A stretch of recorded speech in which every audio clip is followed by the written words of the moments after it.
Buon pomeriggio, benvenuti a Salute e Prevenzione, altro appuntamento dedicato alla chirurgia oculistica e delle patologie oculari. Oggi abbiamo l'onore di ospitare due ospiti, due professionisti, il dottor Nicola Santacroce. Buon pomeriggio e benvenuto, bentornato ai nostri studi. Grazie, buonasera a tutti i telespettatori. Fra l'altro adesso in presenza, mentre nell'ultima puntata l'abbiamo ospitato via Skype. Diamo un benvenuto anche al dottor Bernardino Pucinotti. Grazie dell'invito. Buon pomeriggio, grazie di aver accolto il nostro invito. Entrambi operano anche presso la clinica Sacro Cuore del gruppo Y Ospedali Riuniti. Abbiamo seguito nei giorni scorsi un intervento interessantissimo, un trapianto di cornea, un'assoluta novità nell'ambito delle cliniche e dell'ospedalità privata, un qualcosa di eccezionale. E oggi partiremo da qui, in questo viaggio nella chirurgia oculare, nelle patologie dell'occhio, da questo intervento eccezionale per quanto riguarda, ripeto, l'ospedalità privata. Ne parliamo e iniziamo a parlare col dottor Santacroce. Naturalmente siamo aperti anche alle vostre domande allo 0984 841721, argomenti che tratteremo nel corso della trasmissione. Andremo avanti fino alle 16:30 e quindi siamo disponibili a rispondere attraverso i nostri professionisti alle vostre domande, alle vostre richieste. Dottor Santacroce, cos'è il trapianto di cornea e a cosa serve? Il trapianto di cornea, per trapianto di cornea intendiamo la sostituzione di quel tessuto che si chiama appunto cornea con un tessuto derivante da donatore. Intanto cos'è la cornea? Se inviamo la foto 1. Ecco, preghiamo dalla regia, il nostro Luca Achito, che ci mostra questa prima diapositiva. La foto 1, la cornea in pratica è la parte anteriore dell'occhio. È un tessuto avascolare e soprattutto trasparente che fondamentalmente ha tre funzioni. La prima è quella di proteggere le strutture interne all'occhio, quindi subito direttamente l'iride e il cristallino. La seconda ha un ruolo di filtro dei raggi ultravioletti e la terza, che è fondamentale, rappresenta la prima lente dell'occhio.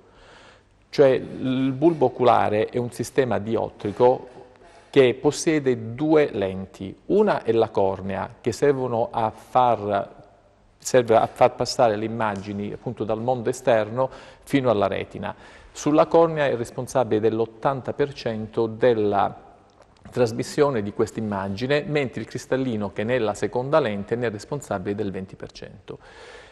Come possiamo immaginare, qualunque patologia che possa portare a una riduzione di trasparenza di questo tessuto o a uno sfiancamento del tessuto stesso porta inevitabilmente a un abbassamento della qualità visiva. Se mandiamo la foto numero 2 e subito dopo a seguire la foto numero 4, noteremo una cornea di un paziente totalmente opacizzata da una pregressa patologia infiammatoria e come si presenta quello stesso occhio successivamente dopo aver fatto un trapianto di cornea. Si può notare la ripresa di trasparenza del tessuto stesso e conseguentemente una ripresa visiva da parte del paziente. Ecco, dovrebbe esserci una telefonata. Buon pomeriggio, da dove chiama e come si chiama? Sì, buonasera, chiamo da Cosenza, mi chiamo Anna Bozzo. Volevo fare una domanda a uno dei due professionisti che sono nello studio. Posso andare? Prego signora, la sì, sento. Allora, volevo chiedere, mi hanno riscontrato... Prego? Sì, c'è uno scarto. Se lei spegne, abbassa il volume del televisore, può parlare in diretta col telefono perché la sentiamo e non c'è nessuno scarto. Quindi le hanno riscontrato? Posso alzare il volume del televisore? Sì, può parlare al telefono. Ah, posso parlare al telefono, benissimo. Abbassare. Allora, volevo chiedere a uno dei due professori, per una membrana epiretinica che mi è stata riscontrata da poco, come posso tenere a bada questa sorta di malattia della retina e se eventualmente cosa devo fare nelle more eventualmente senza arrivare all'intervento chirurgico. Grazie. Grazie, resti in linea perché potrebbero chiederle qualcosa. Vediamo chi risponde dei due. Dottor Pucinotti, prego. Allora, la membrana epiretinica, diciamo che come argomento stiamo parlando di cornea. Lei ha fatto questa domanda, che comunque è una domanda assolutamente pertinente, perché è un problema importante che riguarda la retina. La membrana epiretinica purtroppo, signora, non può tenerla a bada, perché è una situazione che quando si verifica può essere controllata solamente in maniera progressiva e successivamente, se ci dovesse essere un peggioramento della qualità visiva, fare ovviamente un intervento di vitrectomia che comporta l'asportazione di questa membrana epiretinica. Questo però si fa solamente nel momento in cui questa membrana comincia a creare praticamente una situazione di trazione sulla retina che comporta un edema retinico e comporta una diminuzione della vista. L'intervento conviene farlo prima che la vista diminuisce troppo, altrimenti quando poi la trazione comincia ad essere particolarmente intensa ci può essere ovviamente il peggioramento della situazione fino ad arrivare a un foro maculare. Quindi lei dovrà fare ovviamente dei controlli periodici, poi dovrà fare un test semplicissimo che si chiama test di Amsler, che è praticamente un qualcosa che le potrà dare il suo oculista, per cui lei periodicamente controlla se questa patologia tende ad evolvere e poi periodicamente fare una visita e fare degli esami. Supporti terapeutici per bloccare, per rallentare questa cosa non c'è, ovviamente deve avere quelle cautele generali, cioè avere una buona alimentazione, non stare mai disidratata, non sovraesporsi ai raggi UV, e poi seguire quell'andamento. Non è detto che questa patologia sia evolutiva, ci sono pazienti che con una membrana epiretinica per tanti anni non hanno nessun fastidio, mentre altri a volte peggiorano in maniera un po' più rapida, quindi, però la soluzione è chirurgica, ma la soluzione c'è e di solito dà degli ottimi risultati. L'importante è non arrivare ad un livello di gravità tale per cui si forma un foro maculare, in quel caso ci potrebbe essere un problema, quindi lei deve limitarsi ad avere delle abitudini di vita abbastanza corrette e poi monitorare il problema. Non appena si dovesse notare un aggravamento si deve fare operare. Bene, se la signora Anna è in linea vuole fare altre domande, altrimenti... Grazie professore. Grazie a lei per la telefonata, continui a seguirci. Dottor Santacroce, aveva finito oppure aveva terminato? Sì. Bene, abbiamo visto alcune diapositive, ci rivolgiamo al dottor Pucinotti. Quante tipologie di trapianto di cornea esistono? Questa è la domanda che le poniamo. Aspettiamo un attimo, problemino con il microfono, ci rivolgiamo al dottor Pucinotti per chiedere quante tipologie di trapianto di cornea esistono. Sostanzialmente le tipologie di trapianto di cornea che esistono sono due, il trapianto, la cheratoplastica perforante e la cheratoplastica lamellare. La cheratoplastica perforante è l'intervento di trapianto di cornea tradizionale, quello che si fa da tantissimi anni, addirittura i primi tentativi furono fatti quasi un secolo fa. Poi ovviamente negli anni è andata progressivamente migliorando la tecnica, adesso è diventata una tecnica raffinatissima e rimane comunque una tecnica assolutamente importante ancora adoperata in certi casi. Perché poi è stata, implementata questa chirurgia? È stata ovviamente creata la chirurgia lamellare, in parte perché è aumentata la tecnologia, le possibilità di fare un certo tipo di chirurgia, perché il trapianto perforante prevede praticamente l'asportazione a tutto spessore della prima lente dell'occhio, quella di cui parlava il collega Santacroce. Praticamente si fa una vera e propria perforazione della superficie oculare, si asporta la parte opacata o la parte che ha subito delle modifiche, che per quanto riguarda la geometria della cornea, e si sostituisce con il lembo di un donatore, quindi praticamente questa lente viene rimossa in tutto il suo spessore. E perché è utile farlo ancora questo intervento? È utile farlo ancora perché è un tipo di intervento che siamo costretti a fare nel momento in cui una patologia ha danneggiato la cornea in tutti i suoi strati, perché è ovvio che se la cornea è danneggiata sia nella parte superficiale sia nella parte interna bisogna sostituirla tutta.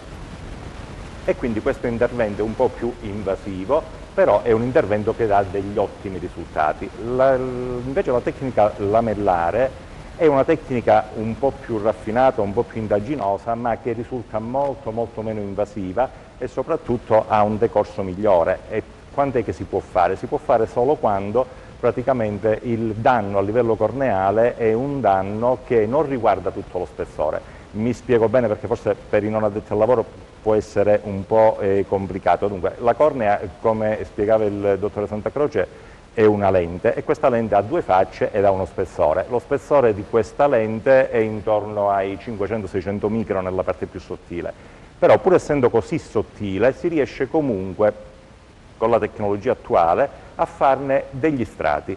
Quindi se la cornea è opacata esternamente, allora si rimuovono gli strati esterni, si preserva la parte interna e si sostituisce solo quella, sempre con un lembo di un donatore, però non si rimuove la parte interna. Viceversa, se il danno riguarda la parte interna, si rimuove solo la parte interna e si lascia quella esterna. Qual è il vantaggio di questo tipo di chirurgia? Intanto che è molto meno invasiva. Secondo vantaggio, sono molto minori i casi di rigetto. Terzo vantaggio importantissimo, nel posto chirurgico di un trapianto di cornea perforante è facile che si verificano delle condizioni di astigmatismo piuttosto elevate che non sono nemmeno facilissime da correggere dopo.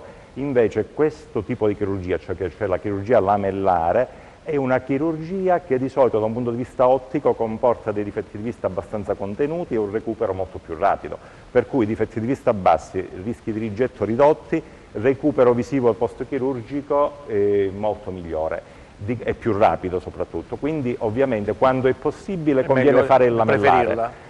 Quando non è possibile si torna alla tecnica precedente, che è una tecnica validissima, però è un po' più invasiva, un po' più complessa. Questo quando la cornea è danneggiata, quindi si deve in tutto lo spessore. Quando invece è danneggiata la parte superficiale si sostituisce solo quella, quando è danneggiata la parte interna si sostituisce solo quella. Ovviamente questo comporta la necessità di una tecnologia molto avanzata. Adesso c'è il femtolaser, che è un laser che riesce a fare dei tagli veramente sorprendenti, anche nell'ambito di tessuti così sottili, stiamo parlando di mezzo millimetro di spessore, ma riesce a fare dei tagli e dei disegni geometrici che sono veramente incredibili. La cornea danneggiata totalmente può essere danneggiata perché c'è un ritardo nell'intervento, oppure proprio perché, visto che ci sono delle cause come gli incidenti o altro, è un danno che si è creato tutto in una volta? La cornea può essere danneggiata per tantissimi problemi, motivi. Possono essere delle cose, dei problemi di tipo infettivo, per esempio una cheratite erpetica curata male o che ha recidivato, può essere un trauma. Può essere un problema legato anche a dei fatti genetici, ci sono delle distrofie corneali che comportano un opacamento della cornea, può essere anche a volte legati a problemi ereditari, quindi insomma la cornea può opacizzarsi per tantissimi motivi. L'effetto finale comunque è sempre uguale, si opacizza, perché la cornea va sostituita quando o perde la trasparenza oppure perde la geometria, perché la cornea, come appunto spiegava il dottor Santacroce prima, ha una geometria perfetta che poi rientrando nel diottro sferico ha il compito di far andare a fuoco l'immagine sulla retina. Se cambia quella geometria ovviamente la cornea va sostituita, non c'è niente da fare. Perfetto. Al dottor Santacroce chiediamo se il trapianto di cornea si effettua anche nel keratocono. Allora, nel mondo occidentale dobbiamo dire che la maggior parte dei trapianti di cornea vengono eseguiti su pazienti affetti da keratocono. Il keratocono non è altro che uno sfiancamento progressivo della cornea su base ereditario-genetica. Cosa vuol dire? Vuol dire che un paziente che è affetto da questa patologia, i suoi parenti hanno un rischio di circa 30 volte superiore rispetto alla popolazione di riferimento di sviluppare loro stessi questa malattia. È appunto una malattia degenerativa non infiammatoria ed è una malattia legata al fatto che la cornea perde rigidità, tende ad assumere una forma cosiddetta a cono. Se la regia manda la diapositiva 3, vediamo un profilo di una cornea normale e un profilo di una cornea con keratocono. In questo sfiancamento progressivo che ha la cornea associa anche una riduzione di spessore. La riduzione di spessore, se molto importante, può portare proprio alla necessità di dover eseguire un trapianto di cornea su keratocono. Ciò che è importante in questa patologia, e purtroppo in Calabria c'è un'altissima incidenza di casi di keratocono, è la diagnosi precoce di malattia. La diagnosi viene fatta oltre a un sintomo clinico da parte del paziente che percepisce una riduzione della qualità visiva sia da lontano che da vicino, con l'utilizzo di alcune tecnologie ben specifiche che sono i topografi corneali o i tomografi corneali. Sono degli strumenti questi che analizzano la cornea dagli 8.000 ai 24.000 punti in base alle varie tecnologie a disposizione, permettendo di far percepire anche le fasi inizialissime di questa patologia, e tanto più precocemente viene fatta diagnosi, tanto più precocemente ci si può dedicare a un'eventuale terapia. È una malattia che colpisce la popolazione mediamente dagli 8 ai 40 anni di età, e più ci si avvicina ai 40 anni di età, più il rischio di peggioramento risulta essere ridotto. Dove sta l'importanza di una diagnosi precoce? Perché tanto più precocemente la si può diagnosticare, tanto più precocemente si può instaurare un trattamento terapeutico. Ora, il trattamento terapeutico iniziale e fondamentale in questa patologia dagli 8 ai 30 anni di età è l'esecuzione di un intervento che si chiama cross-linking. Il cross-linking non è altro che un'imbibizione della cornea mediante una molecola che si chiama riboflavina, la quale viene poi attivata da un laser che emette dei raggi UVA, i quali, associati alla riboflavina che è stata imbibita alla cornea, permettono un irrigidimento delle lamelle corneali con la possibilità di rallentare o di bloccare lo sfiancamento progressivo che altrimenti si avrebbe. Nei pazienti invece che hanno più di 30 anni si preferisce effettuare un follow-up a 6 o 12 mesi topografico di questi pazienti. Se si dovesse percepire un peggioramento, in tal caso si effettua il cross-linking. Quindi ci fa capire come più si è giovani, più c'è il rischio di peggioramento. Ecco perché la diagnosi precoce è importante, onde instaurare immediatamente un trattamento terapeutico ben adeguato. Da noi al Sacro Cuore fummo tra i primi in Italia a iniziare questa metodica cross-linking. Iniziamo nel 2005, nel mese di settembre, fummo appunto tra i primissimi, e dall'epoca a oggi abbiamo cambiato già 4 laser. Questo ci fa capire come la tecnologia negli anni ci è venuta sempre più incontro. Oggi abbiamo dei laser molto più sofisticati che danno un trattamento terapeutico adeguato, ma soprattutto ci hanno permesso di ridurre i tempi di esposizione a questi laser. In pratica nei primissimi casi era un trattamento laser di una durata di circa un'ora. Oggi siamo riusciti a mantenere un tempo tecnico dell'intervento di circa 15 minuti, quindi con una ripresa funzionale del paziente anche più veloce. Il paziente affetto da keratocono può essere anche un paziente che non vede bene anche con gli occhiali, perché lo sfiancamento corneale porta a un'alterazione della creazione dell'immagine visiva. In questi pazienti è consigliabile l'applicazione di lenti a contatto. Le lenti a contatto possono dare un'ottima compliance visiva al paziente. Nei casi invece in cui, particolarmente sfortunati, in cui il keratocono sia molto aggressivo o dei keratoconi diagnosticati un po' in ritardo che dimostrino un avanzamento notevole del quadro, a quel punto si interviene col trapianto di cornea, che, come detto prima dal dottore Pucinotti, è un trapianto spessissimo di tipo lamellare, cioè in pratica viene sostituita soltanto la parte più superficiale della cornea con una cornea nuova pervenuta da donatore. Ultimamente stanno nascendo, grazie al femtolaser, anche delle nuovissime indicazioni terapeutiche di trapianto, addirittura con la formazione di una tasca all'interno della cornea e implantare dentro la cornea stessa, chiamiamola malata, delle lamelle di cornea prese da donatore in modo tale da rinforzare soltanto la porzione ectasica. Questi sono dei nuovissimi studi e quindi si sta iniziando ad aprire una nuova frontiera e probabilmente nel tempo potremo essere ancora anche più precisi su questo aspetto. Grazie dottor Santacroce, abbiamo una telefonata in linea, poi anche un messaggio che ci arriva via WhatsApp dal signor Alfredo. Resti in linea signor Alfredo per la risposta. Da dove chiama e come si chiama? Buon pomeriggio. Pronto? Sì, buon pomeriggio, scusi per l'attesa, ma non volevo interrompere il dottor Santacroce. Volevo fare una domanda ai professori. Io non vi sento. Prego, può chiedere, può rivolgere la sua domanda. Allora, io ho una ragazza che ha 27 anni, è nata prematura e ha avuto un'emorragia cerebrale. Da questo mi hanno detto che non è avvenuto il collegamento poi a 3 anni alla vista ed è giustamente non vedente. Ho girato tanti oculisti e mi hanno detto tutti che non c'è niente da fare. Volevo sapere se invece oggi, cioè dopo 27 anni magari, c'era qualcosa di nuovo. Beh, chi risponde, certo, caso complicato, diciamo, anche rispondere così senza conoscere il soggetto. Allora, diciamo, raccogliendo un po' le informazioni che ha dato la signora, dovremmo trovarsi dinanzi a uno sfortunato caso di una ragazza che ha avuto un'emorragia cerebrale. Quindi in pratica il movens iniziale del problema è neurologico, cioè un'emorragia cerebrale che ha colpito una parte X del cervello. Allora, dato noi non vediamo con gli occhi, cioè l'occhio ha una funzione molto importante che è quella di trasformare uno stimolo luminoso tramite la retina in stimolo elettrico, che poi tramite il nervo ottico arriva alle aree occipitali del cervello e viene identificato e visto, tra virgolette, dalla persona. Probabilmente la ragazza, diciamo, in oggetto è una ragazza che l'occhio ce l'ha perfettamente sano, cioè la struttura bulbare praticamente probabilmente sarà perfetta, è il rullino che deve leggere la fotografia che non funziona, È il percorso che non... E probabilmente questa ragazza avrà avuto un'emorragia cerebrale colpendo in qualche punto la via ottica a partenza dall'occhio al cervello.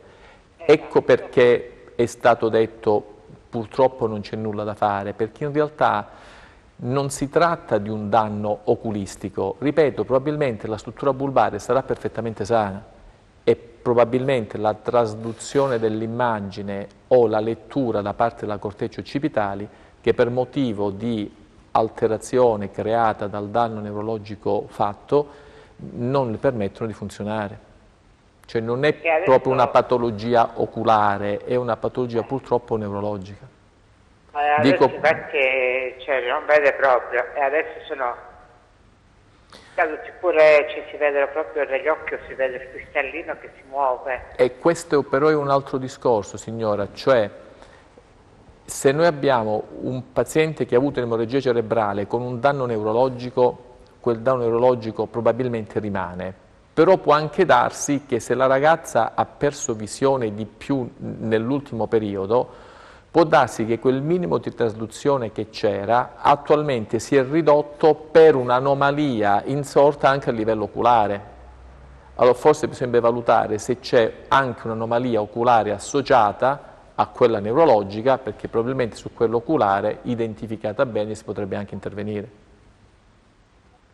Per salvare quel po' di visus che c'è. Se c'è stato un peggioramento in tempi rapidi, diciamo abbastanza veloce, probabilmente ci fa pensare che al danno neuronale si sia associato anche un qualcosina sull'occhio, diciamo tra virgolette di recente, per cui su quel qualcosina si potrebbe valutare, si può fare qualcosa per ricrearle eventualmente la situazione come era qualche anno fa. No, perché cioè, l'ultimo collega vostro, cioè un collega di voi che l'ha vista, ha detto che quando vedrà il cantante allora dice farà la stessa strada lei, forse qualcosa otterrà. Questo mi hanno risposto. Non ho capito bene, io non ho capito. L'ultimo oculista che l'ha vista mi ha detto quanto il cantante là, come si chiama, quello famoso? Bocelli. Ah, così. Esatto. Dice, quanto lei saprà che quello avrà la vista, potrà fare la sua stessa strada, ecco. Insomma, una metafora abbastanza... Per dire che quando si potrà ricostituire in qualche maniera il tessuto nervoso e si sta lavorando, forse ci saranno delle possibilità anche per queste persone. Ragazza, 27 anni, speriamo che il progresso ci aiuti, come in tutte le patologie che adesso sembrano incurabili e poi invece lo saranno curabili, speriamo. In bocca al lupo, signora, per tutto. Adesso andiamo in pubblicità e poi parliamo ancora di cornea perché abbiamo conosciuto, intercettato il professor Cappuccini che collabora anche con voi nell'equipe che opera al Sacro Cuore. A fra poco.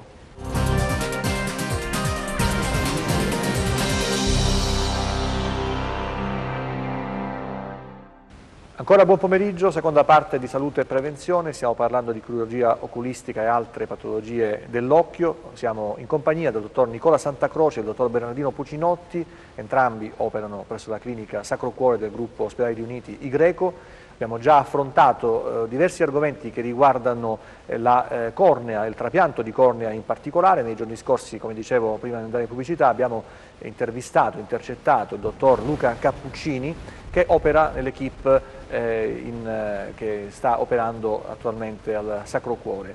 Gli abbiamo rivolto qualche domanda. Sentiamo. Sicuramente è cambiata molto la chirurgia del trapianto di cornea, io me ne occupo in modo particolare da parecchi anni, come lei ha detto, però quello che è importante è che qui al Sacro Cuore, grazie alla collaborazione che io ho sempre avuto con i due colleghi, il dottor Santacroce e il dottor Pucinotti, con il quale collaboro da più di 20 anni, abbiamo seguito tantissimi casi, tantissimi pazienti insieme, siamo potuti partire subito con le tecniche più moderne. Devo dire che non è facile dal punto di vista anche organizzativo e preparare un'attività di questo tipo, invece la casa di cura ci ha messo subito a disposizione la possibilità di farlo con i mezzi migliori. Ecco, quali sono le patologie che portano al trapianto di cornea? Ci sono patologie degenerative come il keratocono, che è la più diffusa e la più frequente, ma ci sono anche delle patologie che scompensano uno strato solo della cornea, come ad esempio la distrofia endoteliale, più tipica delle persone di età avanzata, e in questo caso si fa un trapianto lamellare, ovvero si sostituisce solo lo strato più interno della cornea, quello danneggiato, ed è questo uno dei due trapianti che abbiamo fatto oggi.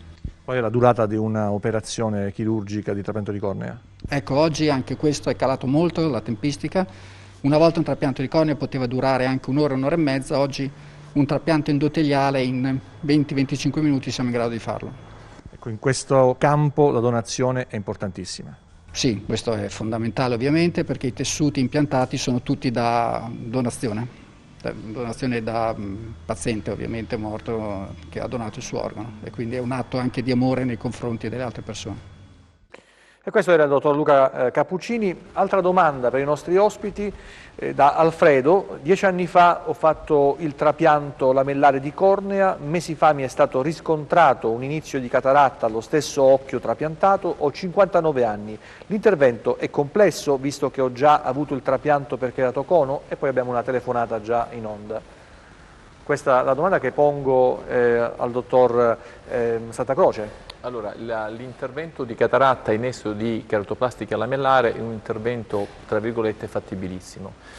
È un intervento che non presenta rischi significativamente più elevati rispetto a un intervento tradizionale, anzi, quando si effettua un trapianto di cornea può esserci un difetto di vista residuo sia sferico, cioè o miopico e ipermetropico, ma anche e soprattutto di astigmatismo. Per cui per assurdo, operando di cataratta, si può fare una scelta anche di un cristallino artificiale che possa permettere a questo paziente di migliorare anche la refrazione precedente che ha prima che venga operato. Quindi forse per assurdo è anche benvenuto come intervento per migliorare proprio la qualità visiva del paziente. Benissimo, telefonata, buon pomeriggio, da dove chiama e come si chiama? Sta parlando con me? Sì, certo. Senti, io sono Michele Scarpino. Michele, da dove chiama? Sì, da Catanzaro. Catanzaro, prego. Vorrei chiedere all'oculista in che cosa consiste l'intervento di eliminazione della membrana epiretinica. È un intervento invasivo? Sì, ne abbiamo parlato poco fa, se non erro. Chi risponde? Sì, però l'intervento, la descrizione dell'intervento non è stata, almeno per me, non l'ho capita. Sì, non ce l'ha descritto. Allora chiediamo proprio la descrizione dell'intervento, naturalmente in parole povere perché... Dunque, l'intervento si chiama vitrectomia, ho detto solo questo. Signora, è un intervento in cui praticamente viene eliminato il gel che riempie il nostro occhio e una volta eliminato questo gel poi si va a prendere questa membrana e si asporta con dei movimenti molto semplici che non comportano poi una particolare invasività, si chiama peeling, cioè è come se lei andasse a pelare la retina, toglie questo strato sottilissimo che è la membrana epiretinica che si è formata sulla sua retina e poi praticamente il vitreo che è stato tolto viene sostituito con un liquido sintetico, quindi non è un intervento particolarmente invasivo, è un intervento particolarmente delicato che ovviamente va fatto da una persona che abbia ovviamente una grande esperienza di chirurgia vitreoretinica, però è un intervento che di solito dà un esito molto positivo, soprattutto se, come dicevo, proprio rispondendo alla paziente di prima, è un intervento che viene fatto in tempi giusti, perché a volte l'intervento di vitrectomia e di peeling della membrana epiretinica viene fatto con ritardo, in quel caso si ottengono dei risultati anatomici, nel senso che l'intervento riesce, però non si ottengono dei risultati funzionali, perché se la retina subisce un danno, quindi come dicevo alla paziente di prima, lei deve seguire il suo problema in maniera abbastanza costante e poi questo intervento di vitrectomia è un intervento che, come le spiegavo, non è un intervento particolarmente invasivo, in mani esperte non dà nessuna problematica particolare e c'è un recupero anche abbastanza veloce. Ma si lavora con il laser, dottore? No, assolutamente no. Assolutamente no, signore. Il laser in questo caso non c'entra assolutamente, è un intervento chirurgico, il laser si può fare un trattamento laser all'interno, se poi durante l'intervento si rilevano delle parti della retina che necessitano di un trattamento perché magari sono particolarmente deboli o perché potrebbero dare un distacco di retina, però il laser con questo tipo di intervento non c'entra, c'è un intervento chirurgico che si fa con un sistema proprio di chirurgia regolare, cioè bisogna entrare con degli strumenti particolarmente sottili e delicati, ma bisogna entrare nell'occhio, non si fa con il laser. E quindi la ripresa è un pochino lunga, no? No, non è lunga, signora, nel giro di, se tutto va bene, nel giro di qualche settimana ci potrebbe essere un ottimo risultato, quindi non è assolutamente lunga la ripresa. La ringrazio, dottore, la ringrazio. Grazie a lei, a presto. Dottor Santacroce, questo l'intervento di cornea, abbiamo sentito anche il dottor Cappuccini, il professor Cappuccini, è un qualcosa che contribuiva alla fuga verso centri specialistici italiani, altri ospedali da parte dei calabresi? È un'occasione in più per i calabresi di restare nel nostro territorio? Ma secondo me sì, il trapianto di cornea è, diciamo, è un intervento che fa parte anche di quel gruppo di interventi che fino al momento vengono migrati in extraregione. Quindi il poter avere anche una clinica privata, oltre alle strutture pubbliche, che possono fare questa chirurgia, non fa altro che permettere di avere delle maggiori chance terapeutiche da parte dei pazienti. È una novità assoluta questa nel campo dell'ospedalità privata? Nell'ospedalità privata sì, nelle strutture pubbliche no, sono interventi che si fanno da tempo, e nella ospedalità privata assolutamente sì. Non sono tantissime, ma a livello italiano, le strutture private che effettuano anche i trapianti di cornea, questo lo si può tranquillamente dire. Questo aiuta anche per le liste di attesa, immagino? Sì, assolutamente sì, e può essere utile, ma in ogni caso permette di dare delle chance terapeutiche in più e di poter permettere a più pazienti di poter ricevere queste tipologie di interventi che, benché esclusivi, però vanno fatti. Introduciamo un altro argomento, la cataratta, ne abbiamo già sfiorato, e con il dottor Pucinotti chiediamo proprio se è una patologia frequente e quali tecniche esistono oggi per affrontarla. La cataratta è una patologia frequentissima, è una patologia importante perché rappresenta comunque a livello mondiale la principale causa di cecità.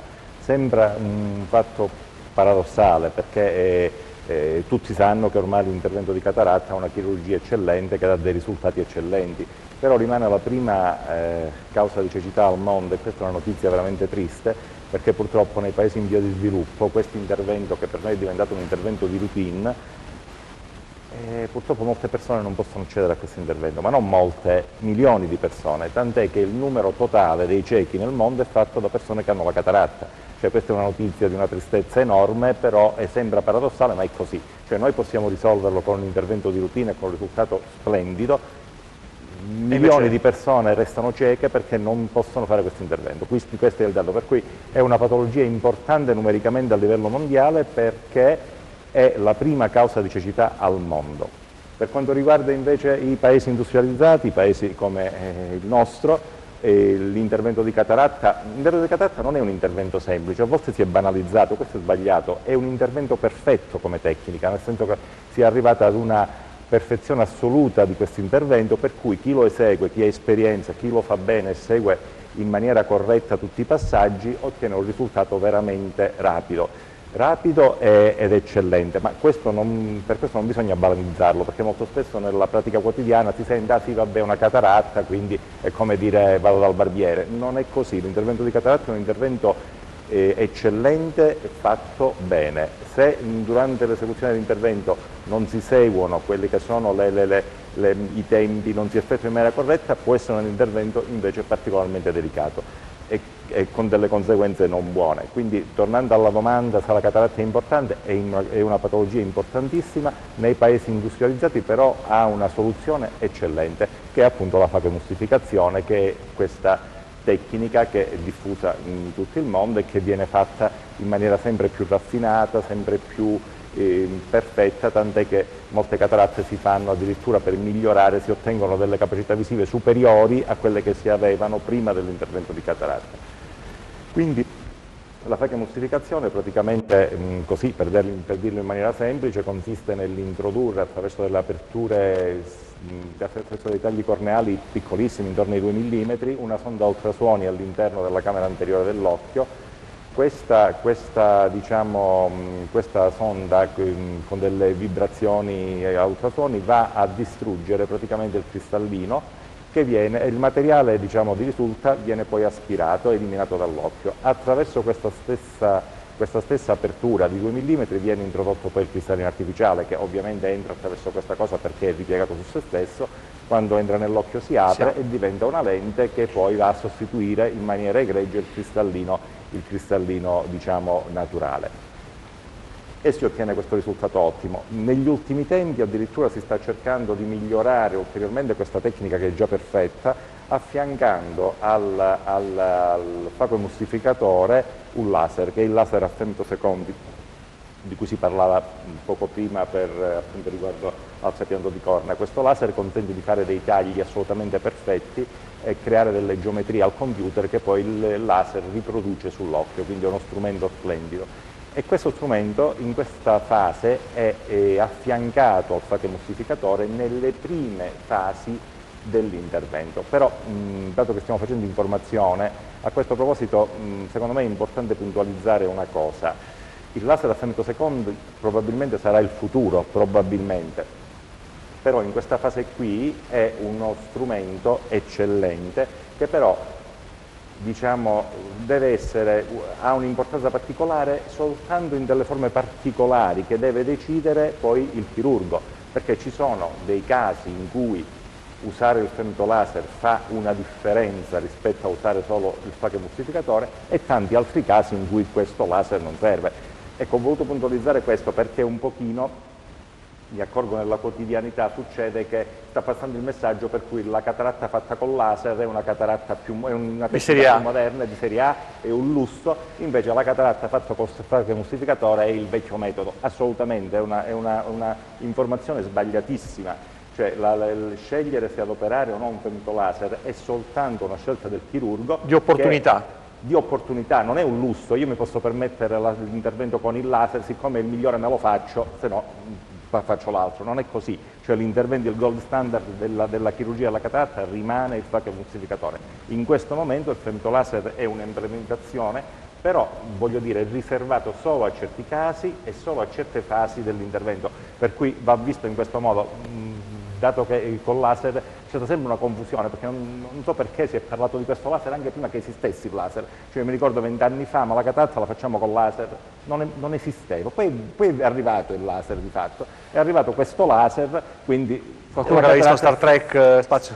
Si può fare con laser, però non è così. Cioè questo laser forse in futuro riuscirà a fare tutto l'intervento di cataratta, ma al momento fa solo delle fasi ed è dedicato solo a delle situazioni che sceglie il chirurgo. Ci sono delle soluzioni, come anche nel quanto riguarda la cornea, quando è danneggiata totalmente, che si fa un certo tipo di operazione, e invece l'altro tipo di intervento quando ci sono... Esatto, probabilmente in futuro, se riusciranno a migliorare alcune cose, addirittura questo laser potrà svolgere quasi tutto, e quindi in quel caso potrebbe Ma subentrare. al momento ci sono dei casi no. in cui è necessario effettuare... Quindi chi fa l'intervento con laser è perché l'ha deciso il chirurgo, non perché si è permesso un lusso il paziente di farsi fare l'intervento con laser. Ecco, un concetto molto interessante, ce lo chiedono anche da casa, il signor Michele. È vero che l'intervento di cataratta corregge anche difetti di vista? Qualcosa ha già detto il dottor Puccinotti, è una soluzione anche per altri problemi? Io? Sì, prego, dottor. Allora, sì, assolutamente sì. L'intervento di cataratta è un intervento che può permettere anche di correggere determinati difetti di vista preesistenti all'intervento. Prima di rispondere a questa domanda, però, volevo aggiungere una cosina al discorso fatto dal dottor Puccinotti. L'intervento di cataratta, al di là di essere un intervento molto diffuso al mondo, è rappresentato per la Calabria la seconda causa di intervento migrato in extraregione. Noi al Sacro Cuore abbiamo deciso già da anni di dare un grande spazio alla chirurgia della cataratta in modo tale da permettere alla gente di potersi curare in Calabria e di poter permettere di avere un intervento in tempi rapidissimi, cercando di abbattere al massimo la lista di attesa. Altra cosa che forse dovremmo spezzare una lancia a questo punto, il trapianto di cornea di cui parlavamo prima, fatto in una struttura privata, non è una cosa molto diffusa come abbiamo detto, sono pochissime le cliniche private convenzionate col sistema sanitario nazionale ad effettuare i trapianti di cornea.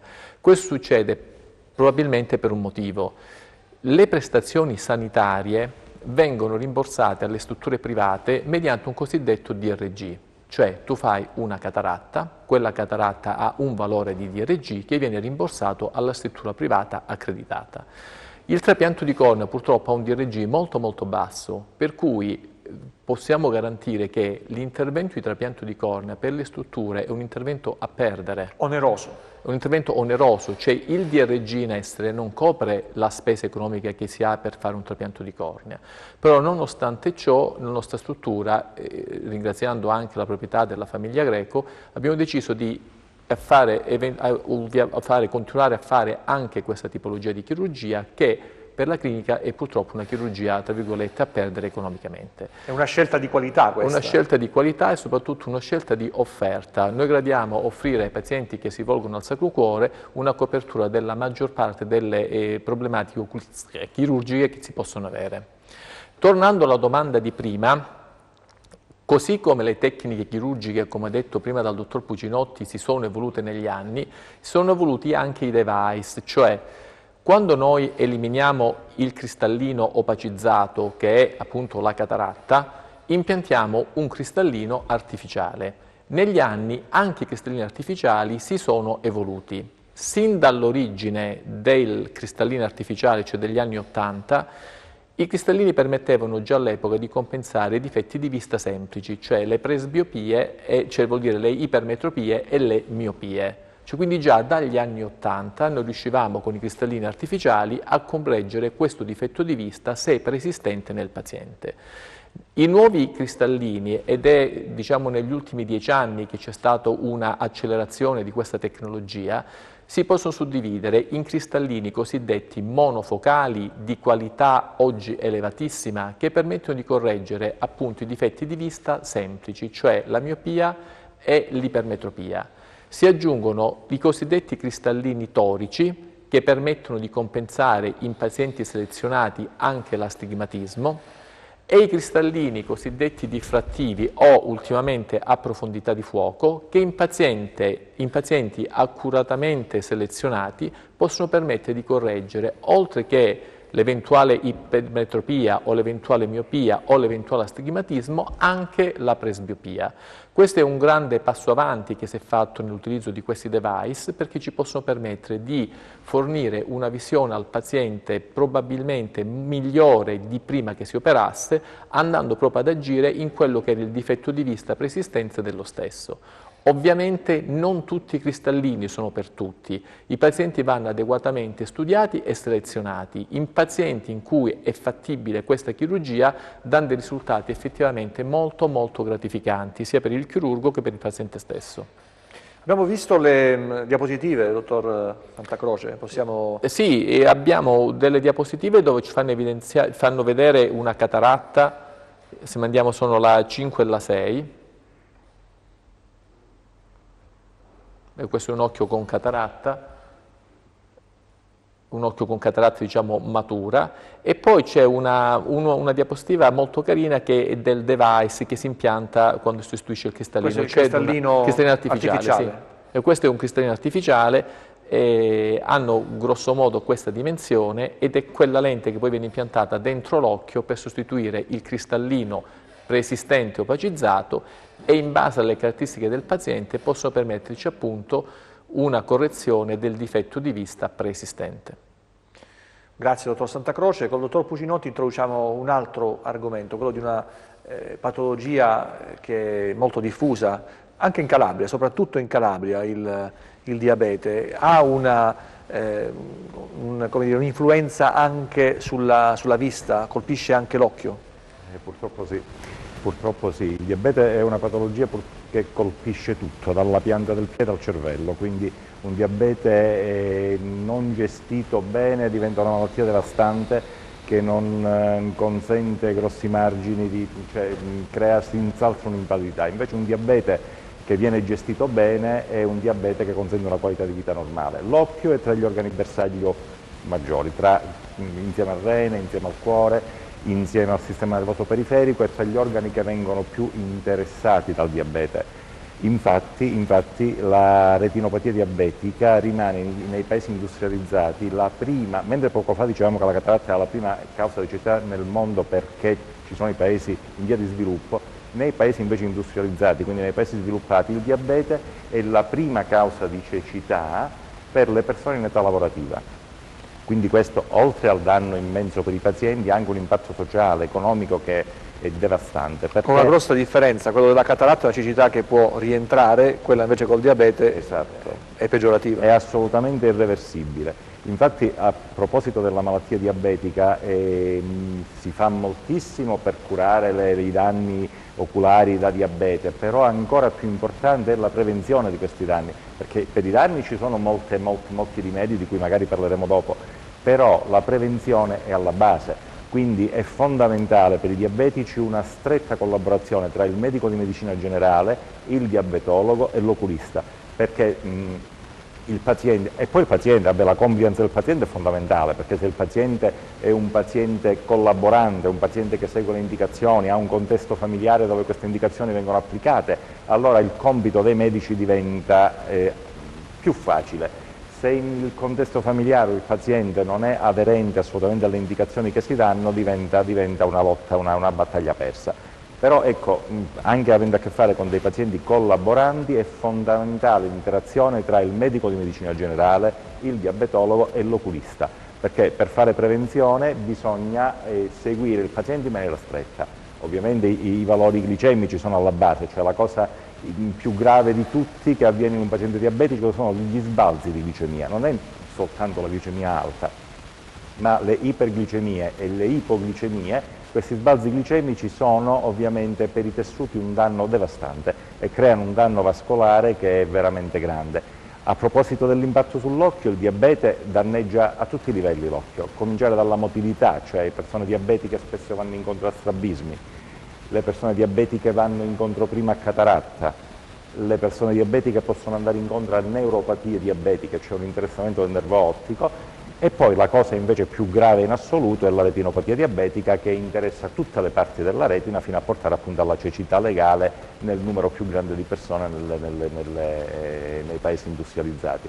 Quindi il diabete, ripeto, è una patologia che va gestita in maniera attentissima, soprattutto nelle fasi iniziali. Quando poi cominciano i danni, a questo punto cominciano ad essere applicati una serie di rimedi chirurgici, medici, che contengono il danno, ma sicuramente non lo azzerano, cioè non si torna indietro.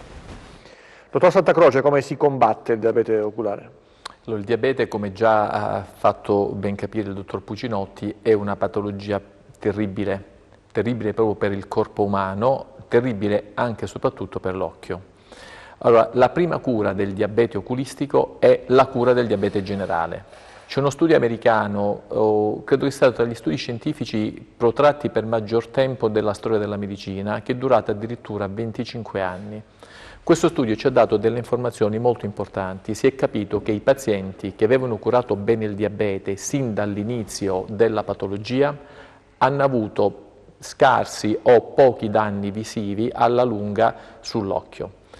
Invece i pazienti che hanno curato male il diabete all'inizio, anche se poi lo hanno migliorato nei decenni, però hanno indotto dei danni diabetici che poi difficilmente sono stati bloccati. Quindi il primo... Dottore, ci fermiamo qui un attimo, la pubblicità, e torniamo proprio su questo argomento nella terza parte di Salute e Prevenzione. A fra poco.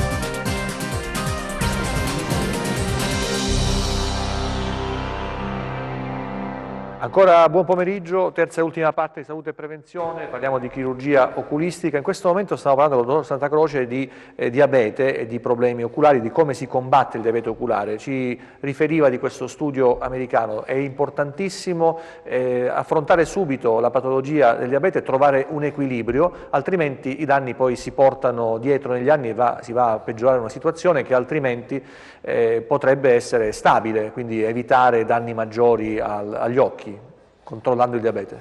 Proprio così, proprio così questo studio americano ci ha evidenziato che la cura del diabete fatta dall'immediatezza della diagnosi e il controllo nel tempo permettono ai pazienti di ridurre al massimo i potenziali danni alla vista. I pazienti scompensati all'inizio dell'insorgenza della patologia, che mettono a posto il diabete tardi o lo mettono a posto male, inevitabilmente avranno gravi danni alla funzione visiva.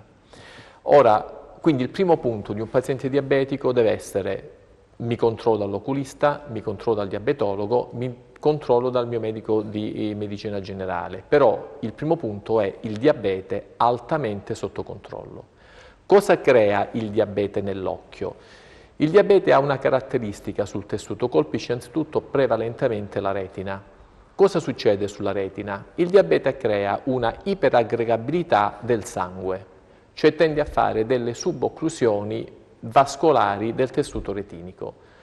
A valle di questa subocclusione vascolare che crea, induce delle ischemie. Le ischemie fanno ovviamente danno sul tessuto retinico e possono portare a delle complicanze anche gravi sulla tenuta visiva del paziente. Come viene seguito un paziente affetto da diabete? Al di là del controllo oftalmoscopico del fondo oculare, esistono degli esami strumentali ormai rientrati nella routine clinica che ci aiutano a creare un monitoraggio costante del paziente. Questi esami sono fondamentalmente tre. L'OCT, che è un esame che permette di valutare la presenza di edema sulla retina centrale. L'angio-CT, che è un esame che permette di valutare se il paziente ha degli episodi ischemici sulla retina centrale o sulla media periferia retinica, e la fluorangiografia, che è un esame con mezzo di contrasto che permette di evidenziare danni ischemici su tutto il tessuto retinico. Dobbiamo distinguere noi se questo paziente ha un danno solo sulla retina centrale, solo sulla retina periferica o in entrambe. Il paziente che presenta danno sulla retina centrale, che molto spesso è di natura edematosa o edematosi ischemica, viene curato con l'utilizzo di alcuni farmaci che vengono iniettati direttamente nell'occhio. Si chiamano punture intravitreali. Per sconfiggere questo edema retinico centrale, che poi si chiama edema maculare, che porta spessissimo ad abbassamento visivo del paziente, si utilizzano o delle intravitreali con dei farmaci cosiddetti anti-VEGF o delle intravitreali con farmaci steroidei. La mission di entrambi questi farmaci è quella di ridurre l'edema retinico centrale. In alternativa o in affiancamento a questi farmaci, quando l'edema non è molto marcato, si può usare anche il laser. Storicamente si è usato il laser argon facendo un trattamento che si chiamava griglia maculare. Oggi la nuova frontiera tecnologica ci porta all'utilizzo del cosiddetto laser giallo.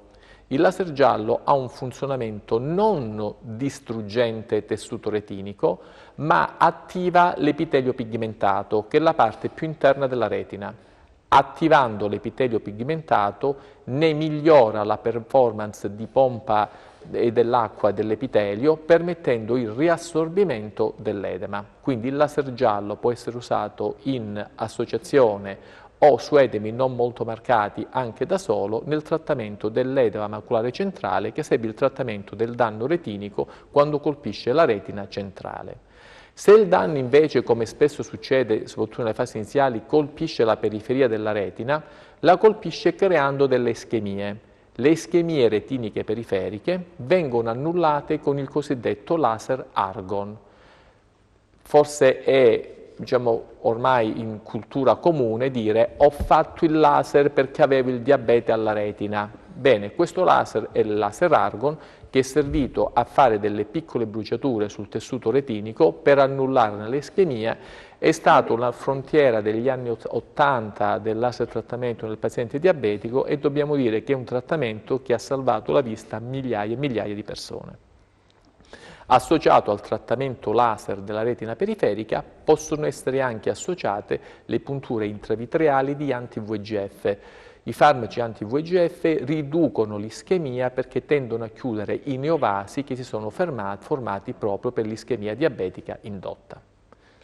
Allora, c'è una telefonata. Buon pomeriggio, da dove chiama e come si chiama?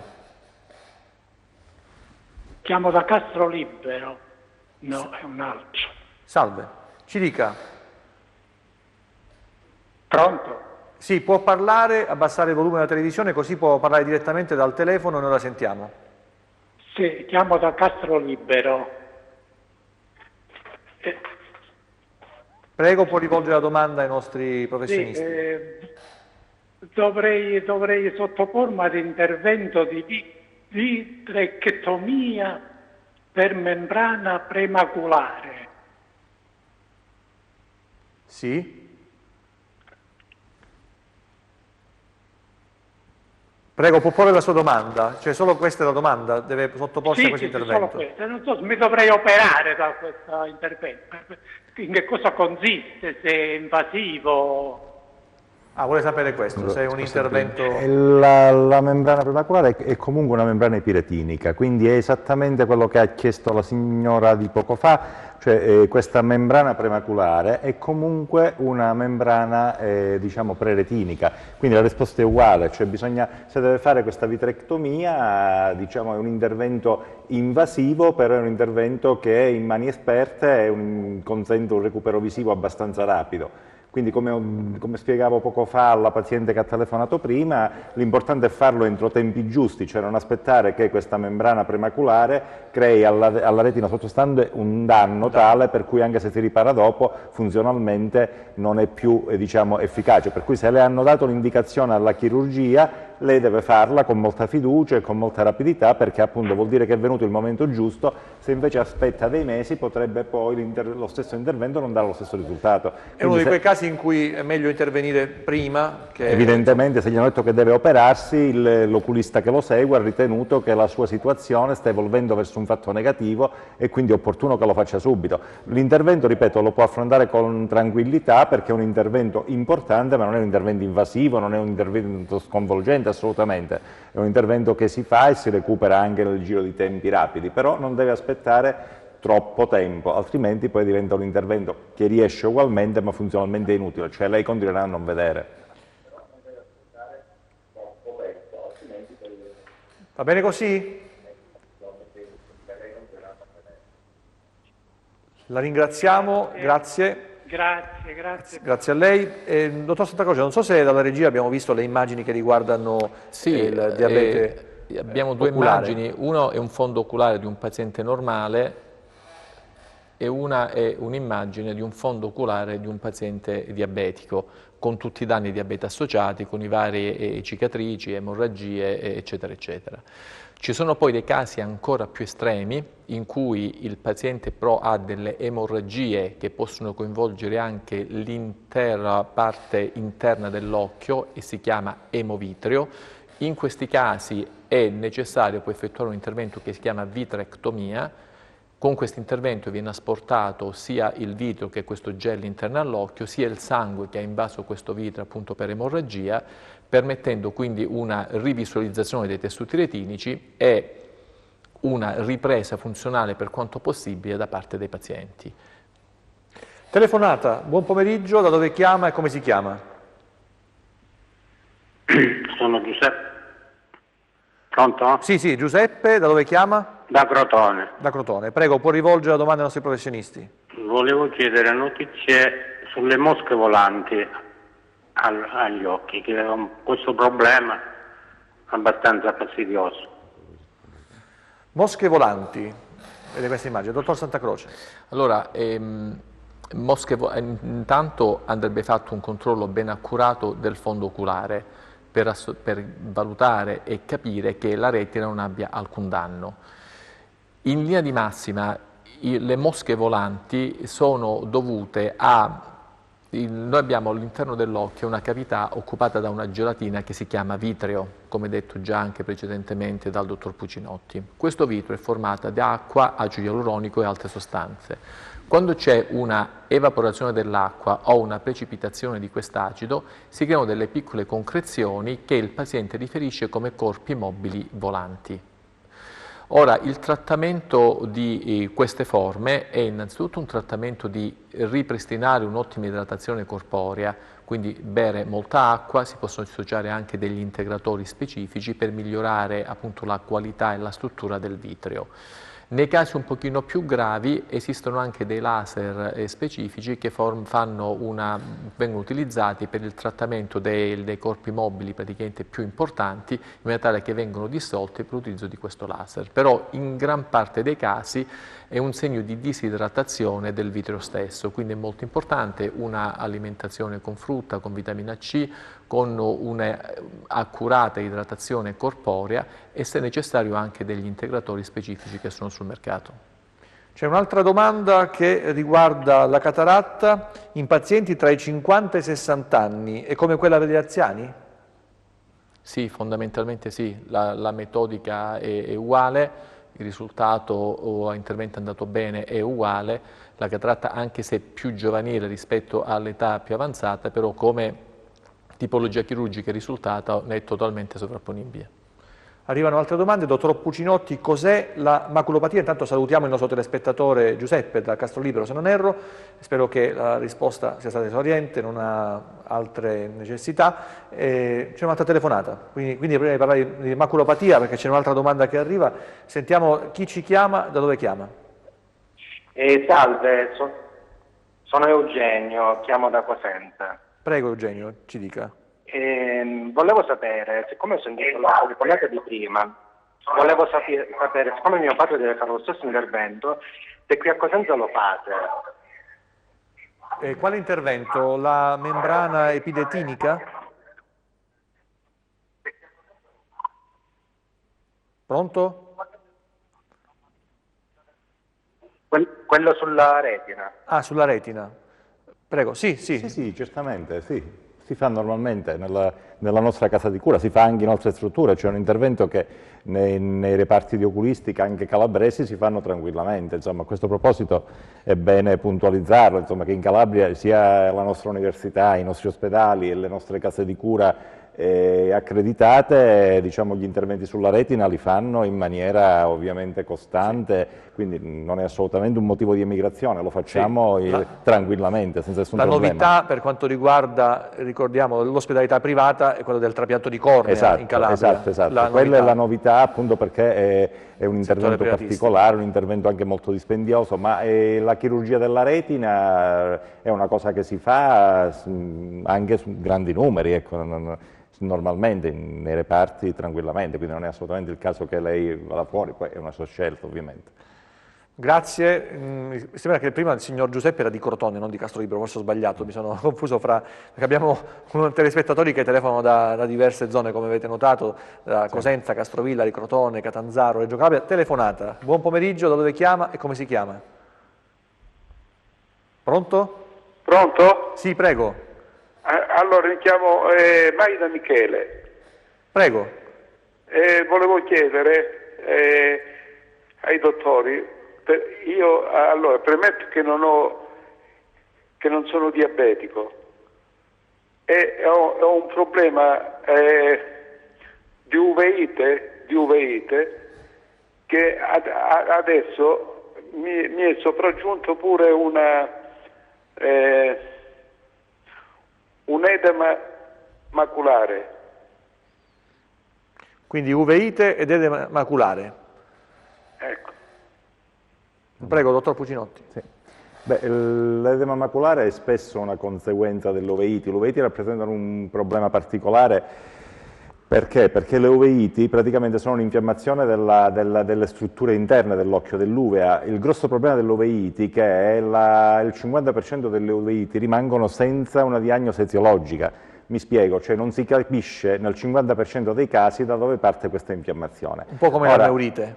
Un po' come la neurite. Un po' come la neurite. Ma l'uveite spesso tende a recidivare, per cui se la sua uveite diciamo, è un'uveite che ha recidivato più volte, ovviamente l'edema maculare è una conseguenza molto frequente. Quindi se lei è in terapia per un'uveite sicuramente avrà fatto già una serie di accertamenti per cercare di capire qual è la causa. Se la causa dell'uveite l'ha individuata, ovviamente deve trattare che è la causa. Per quanto riguarda invece il problema oculare, l'edema maculare si può curare, si può affrontare con delle iniezioni intravitreali di cortisone che vanno ad agire direttamente sull'edema maculare.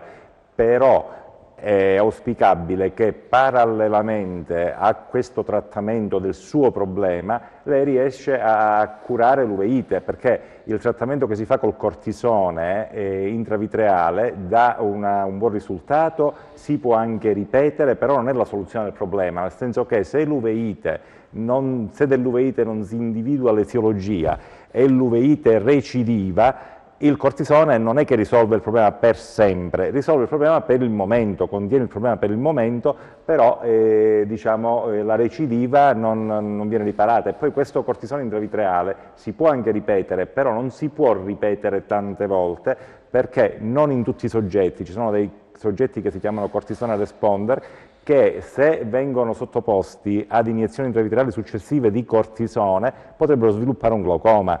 Quindi il suo problema è affrontabile, però è un problema che va affrontato parallelamente al problema dell'uveite. Quindi io non so la sua uveite di che natura è, non so che accertamenti ha fatto, però il trattamento dell'edema maculare si può fare intanto cominciando con una terapia cortisonica, ma parallelamente lei deve affrontare il problema della sua uveite.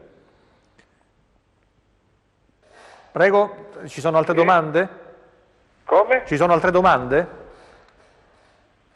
Però non ho sentito bene perché il telefono non si sente tanto bene.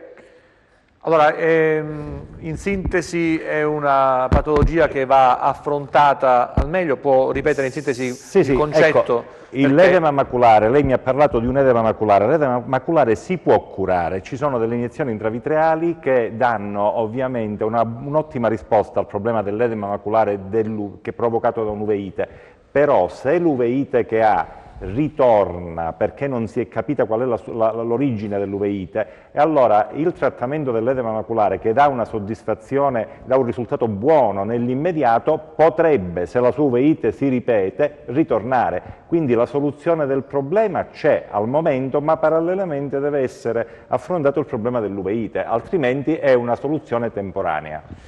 Perfetto, questa è la risposta del dottor Pucinotti, al quale introduciamo quest'ultimo argomento, la maculopatia, argomento importante. Che cos'è?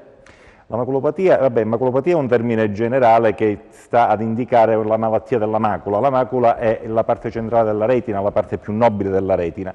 Quindi la maculopatia è una malattia della retina centrale. Le maculopatie sono di varie origini, ci sono maculopatie basate su malattie genetiche, maculopatie legate a farmaci, maculopatie tossiche, maculopatie legate alla miopia, quindi il termine maculopatia è un termine abbastanza generico, però la maculopatia di cui si parla sempre, che ormai è diventato un argomento purtroppo frequente, è la maculopatia legata all'età. La maculopatia legata all'età, a proposito di cause di cecità, mentre prima dicevamo che il diabete è la prima causa di cecità per i pazienti in età lavorativa, la maculopatia legata all'età è la prima causa di cecità per i pazienti che diciamo, hanno più di 55 anni, cioè dai 55 anni in poi la maculopatia è la prima causa di cecità nei paesi industrializzati. Quindi è un problema enorme, anche perché essendosi allungata per fortuna l'età, ovviamente è aumentato enormemente il numero di pazienti che vanno incontro a questa malattia.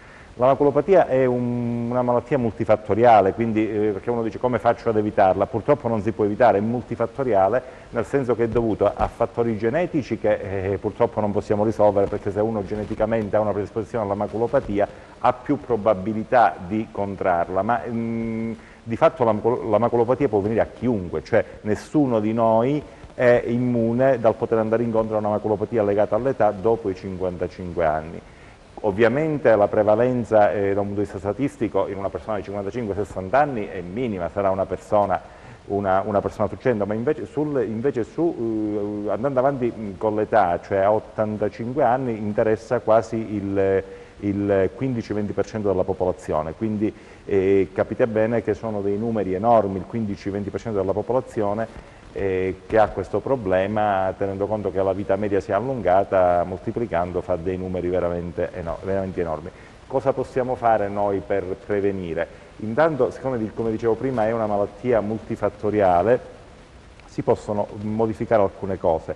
La predisposizione genetica, quella no, però ci sono alcune cose come il fumo di sigaretta, per esempio, è stato accertato che è una delle concause principali di maculopatia. La sovraesposizione ai raggi ultravioletti, quindi l'abitudine di usare occhiali da sole, è un'abitudine molto importante da prendere sia nelle persone non operate, ma soprattutto nelle persone operate di cataratta, e spesso coincide l'operazione di cataratta con l'età critica, con la maculopatia, perché ovviamente avendo cristallina artificiale nell'occhio c'è una quantità di raggi maggiore che entrano, quindi le persone che vogliono fare prevenzione, soprattutto chi in famiglia ha avuto una maculopatia, è opportuno che cominci ad avere queste abitudini, che sicuramente non risolvono il problema, ma riducono statisticamente la possibilità di ammalarsi. Quindi l'alimentazione corretta, l'idratazione, la riduzione di esposizione ai raggi UV, protezione degli occhi, diciamo l'alimentazione corretta, e poi ci sono altre concause come il diabete,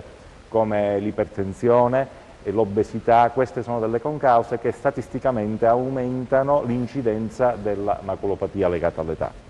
Sentiamo la telefonata. Buon pomeriggio, dove chiama? Poi abbiamo proprio una domanda su cataratta e maculopatia. Buon pomeriggio, dove chiama e come si chiama? Se dice a me... Sì, prego, può chiedere... Io sto telefonando da Cosenza. Ho appena aperto la televisione e mi interesserebbe sapere a che ora dobbiamo misurare la mattina il diabete e come a digiuno oppure durante la giornata a che ora possiamo rimisurare. Allora signora, stiamo parlando in particolare di oculistica. Il diabete è un motivo di insorgenza di problemi oculistici e quindi abbiamo trattato anche l'argomento, ma abbiamo in studio due professionisti che probabilmente sanno anche rispondere, però non è la loro materia questa. Sicuramente affronteremo questo tema in altre trasmissioni, ma le consiglio di chiedere al suo diabetologo quando e come misurare il diabete. Tanto la ringrazio per averci seguito e per seguirci, però stiamo parlando di oculistica e di maculopatia in particolare. Grazie signora, a presto. Intanto chiedo l'intervento di cataratta su occhi con maculopatia miopica in pazienti di mezza età è come un qualsiasi intervento di cataratta o più difficile e rischioso? Può portare ad altre conseguenze, dottor Santacroce? Allora, come ogni tipologia di chirurgia va innanzitutto studiato prima il paziente, studia bene il paziente che abbiamo davanti. Lì come atto chirurgico è grosso modo sovrapponibile a una qualunque altra chirurgia della cataratta. È molto importante però capire che tipologia di maculopatia c'è e soprattutto valutare un rischio-beneficio di un potenziale recupero visivo o meno in base al caso che abbiamo davanti. E non è un'indicazione oggettiva questa, è un'indicazione molto soggettiva sul paziente con cui noi ci andiamo a interfacciare. Domande a raffica perché manca un minuto, anche meno. Dottor Pucinotti, si può usare anche il laser per combattere la maculopatia? Ma la maculopatia prima veniva trattata solo con il laser, ora il laser è confinato a casi particolarmente limitati, perché il laser di solito fa una cicatrice, se la cicatrice si fa nella parte centrale della retina ovviamente si perde comunque la vista, per cui il laser è riservato solo a delle forme di maculopatia in cui le membrane che si formano sono extrafoveali, cioè sono delle piccole membrane che si formano non nella parte centrale, allora in quel caso si può ancora adoperare l'argon laser che crea ovviamente una cicatrizzazione di queste membrane, perché se la adoperiamo in delle membrane che sono proprio centrali, ovviamente noi con il laser andiamo a danneggiare anche la retina sana e quindi non abbiamo funzionalmente nessun risultato. Quindi il laser si può adoperare in casi molto limitati. Nell'altro caso invece il laser era l'opzione, qua invece diventa un'alternativa. Allora, dottor Santacroce, velocissimo, il campo visivo computerizzato per una persona che non riesce a tenere fissi gli occhi si può sostituire in altro modo, avendo in questo caso un risultato sballato? Ci scrive. Allora, se un campo visivo non viene eseguito perfettamente, si fanno molti errori, diventa un campo visivo purtroppo non attendibile. E per cui come tale non può essere utilizzato a scopo diagnostico, terapeutico o di follow-up. Lì bisognerebbe capire però per quale tipologia di patologia viene fatto questo campo visivo. Molto spesso il campo visivo è fatto però per seguire un paziente affetto da glaucoma. Il campo visivo è un esame psicottico, per cui se un paziente non riesce a poterlo fare o seguire in maniera corretta, oggi abbiamo anche un'altra tipologia d'esame che è l'analisi delle fibre del nervo ottico, che si chiama OCT del nervo ottico, che ci dà una risposta, noi chiamiamo morfometrica o quantitativa, quindi abbiamo una risposta ugualmente valida dell'andamento di questa patologia con un esame che non richiede però collaborazione del paziente. Allora, quest'oggi il tempo non è bastato evidentemente perché avremmo dovuto parlare ancora della maculopatia, abbiamo tante telefonate in attesa, questo vuol dire che dovrete tornare. Io vi ringrazio, dottor Nicola Santacroce, dottor Bernardino Pucinotti, entrambi operano presso la clinica Sacro Cuore di Cosenza e gli ospedali I Greco riuniti. Grazie a voi per la vostra presenza e a tutti voi che ci avete seguito, un arrivederci alla prossima puntata di Salute e Prevenzione.